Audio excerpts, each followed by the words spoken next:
Photographer na ba kayo or videographer? And because of that, i-share ko sa inyo lahat mga brads. Camera, lens, settings, flash. Yo, what's up mga brads? Kumusta na kayo dyan? So, ano nang balita sa inyo? Tagal na rin tayo hindi nakapag-vlog dahil medyo naging busy. So, tanong mga brads, ano ba? Yung photographer na ba kayo or videographer?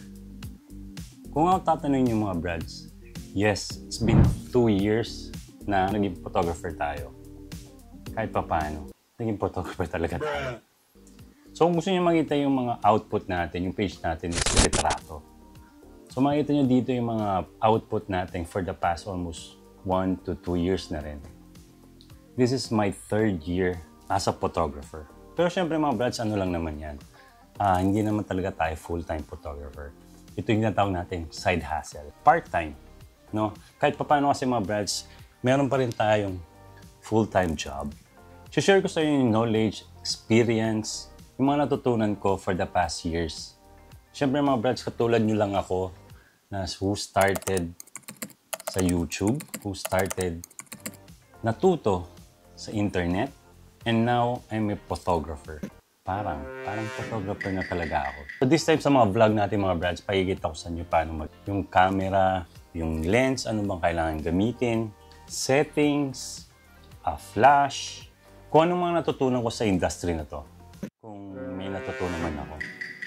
Pero kidding aside mga brads, no, i-share ko talaga sa inyo at least may magkaroon kayo ng idea or how to learn tong industry na to. Kasi parang tulad nyo mga brads, wala rin akong alam nung una. Lalo na nung magkaroon tayong mga kliyente, no? It's ano ba masasabi ko? Hindi naman siya struggle, but meron ka ba to start kasi you are not guided by other people. May mga nakikilala ako na giving support na kung paano gawin yung mga bagay or paano mag-shoot. And along the way, matututunan mo yan. And because of that, i-share ko sa inyo lahat mga brads na kaya kong i-share sa inyo. Sana may matutunan kayo. Pero mga brads, kung may budget naman kayo at gusto nyo matuto sa mga seminars, do it, I'm telling you. Marami kayo matutunan doon as a beginner. Pero kung wala namang yung budget at gusto nyo lang matuto sa internet na tulad ko, abay, dito na kayo. Sama na tayo dito. And hopefully, sana may matutunan kayo talaga sa mga share ko sa inyo. Siyempre, lahat ng bagay, mga brads, kailangan lang matutunan yan. And siyempre, yung passion of doing this, kailangan nandun yan. Kasi kung wala ka namang passion, para wala kang hilig sa photography or videography, you won't go far. Kailangan mo lang talaga sa puso yung mga bagay-bagay na gusto mo para matutunan mo. So, let's build and learn our passion in photography. Okay mga brads, sa next vlog natin, ano man dapat natin munang gawin? Okay, we will go to memory lane. No? Babalikan natin yung mga tanong nyo before. Kahit pa paano may mga nagtatanong pa rin sa vlog or nagko-comment kung ano yung settings, ano yung mga flash. So, babalikan natin yung memory lane na yan. Saka tingnan natin kung nagtuloy ba yung photography hobbies nyo or hindi. Kasi sa industry na ito mga brad, syempre, hindi naman lahat nagtutuloy. Pag nahirapan, hihinto. Pag tinamad, hihinto. No? So, ganun talaga, no? Kailangan mo lang talagang learn, and learn para magtuloy-tuloy ka. It takes time, mga brads, no? Kung tatanungin nyo ako, ilang months, year, paano ako nagkaroon, before ako nakakuha ng client. Siguro mga 1 year din. Parang yung 6 months to 1 year ko, parang ano siya, learning process. Learning process siya, how to use your camera. Number 2, mag-edit. Yung mga bagay-bagay na yun, saka yung mga senaryong pag masyadong maliwanag, pag masyadong madilim, ano bang kailangan mong gawin, anong kailangan na settings mong gawin.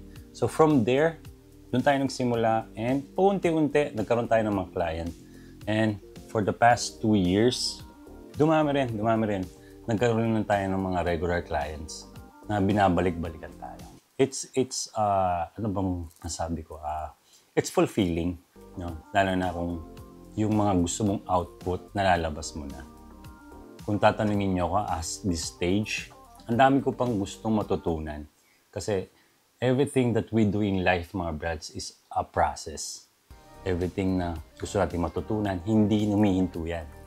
No, parang isang negosyo na you have to keep improving. Sa mga susunod na vlog natin mga brads, gagawa rin tayo ng mga photoshoot of a stranger. Namimiss ko yun no? Yung mga pitik-pitikin natin mga mukha nila, mga pagmumukha ng mga gustong pa-picture. Yung medyo mga kapal na tao, no? Nakakapal na mukha. Pero syempre mga brads, ganun talaga, hindi naman lahat ng tao kaya magpa-picture sa labas, in public, no? May mga tao talagang nahihiya. At syempre pag nakita natin yung mga taong walang hiya, take advantage na natin to get some pictures and for us to learn din naman. Kasi in every situation na gagawin natin, every pitik na pipitikin natin, ang mga pagmumukha nila, may mga matutunan tayo dyan. Lalo na kung sumobra ba yung ISO, yung exposure mo, yung shutter speed mo, yan yung mga bagay na matutunan mo. Kaya it's always a process of learning bago ka matuto sa photography. Tapos gagawa rin tayo ng mga, gusto ko rin subukan yung mga brads, yung parang may isang binyag or birthday, tapos pupunta lang ako doon, tapos magsushoot tayo or pipitik tayo doon for free para sa kanila. Gustong gawin yun, kaya lang for the past 2 years na rin, medyo naging busy na rin kasi once nagkaroon ka ng mga client, madami mo ng backlog. And of course, this is a side hustle. Mga brands, hindi naman ito pinaka full time ko. It consumes time din. Lalo na siyempre may family ka, may trabaho ka, and your side hustle. Pero at the end of the day, fulfilling siya. Fulfilling siya mga brands, lalo na pag yung mga clients mo nagugustuhan nila yung mga output mo.